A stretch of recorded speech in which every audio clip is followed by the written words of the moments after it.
Hi guys, so I really think UK Border Force or the Home Office need to start looking into either how they recruit their staff or what training they receive. Because this man who was interviewed by BBC Scotland had some very interesting comments to make on the new refugee policy of shipping people halfway around the world, either to create a distraction from Boris Johnson breaking the law or to throw some red meat to the racists and bigots.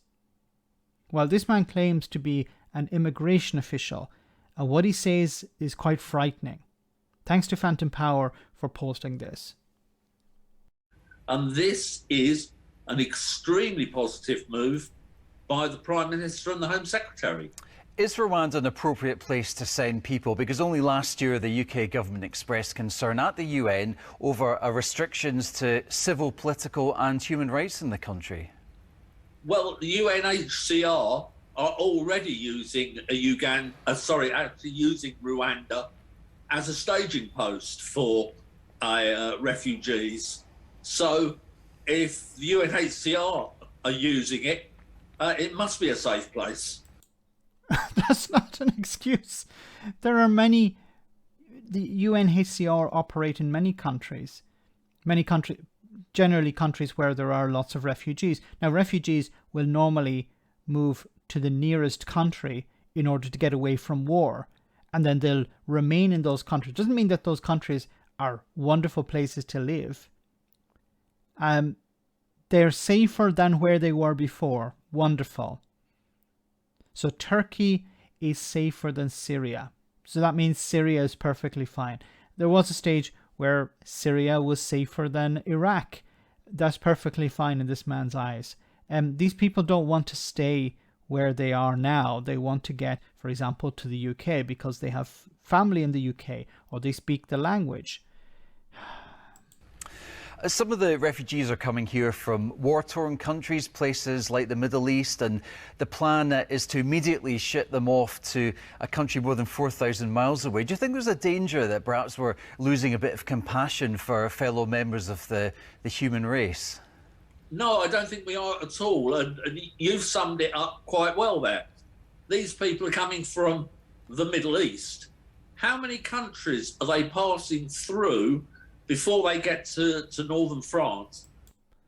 This is not a requirement. This guy is an immigration officer.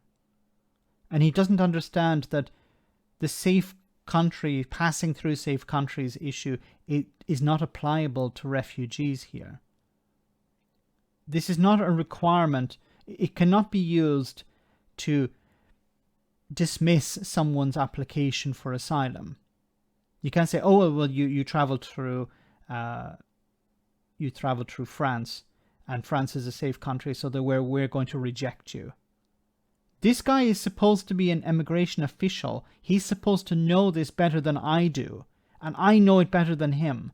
And he's the one who holds the pen. He's the one who holds his finger over the button to decide whether somebody is allowed in or not. And he doesn't understand how this works. This is insane.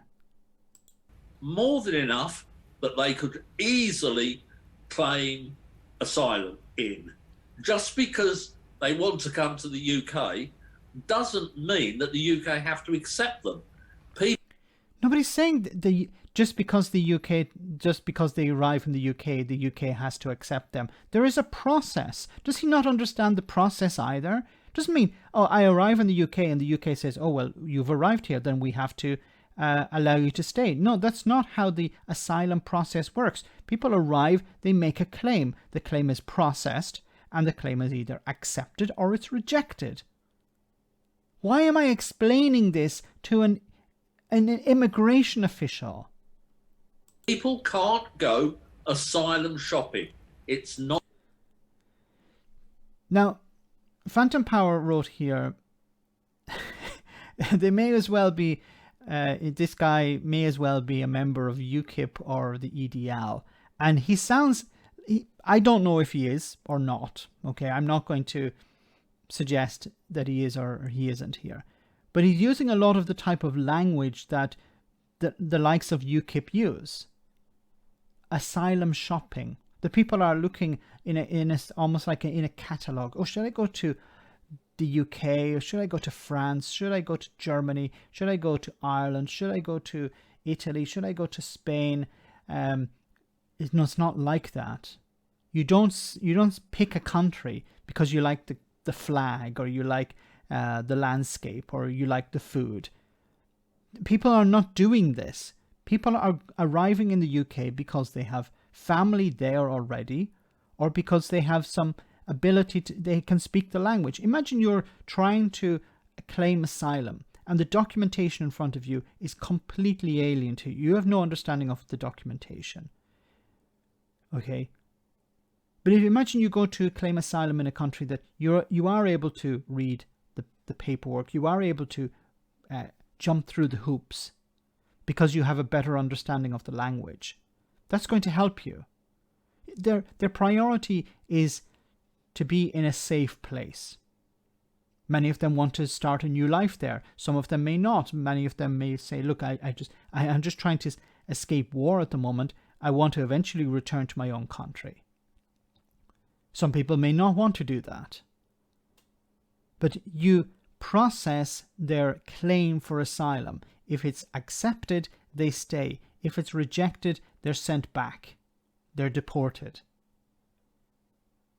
Once again, this guy doesn't seem to understand that. Not fair. Is this policy legal? Yes. Is it legal? Well, I don't know if it's illegal. He thinks it's legal. I don't know. I'm not going to say it's...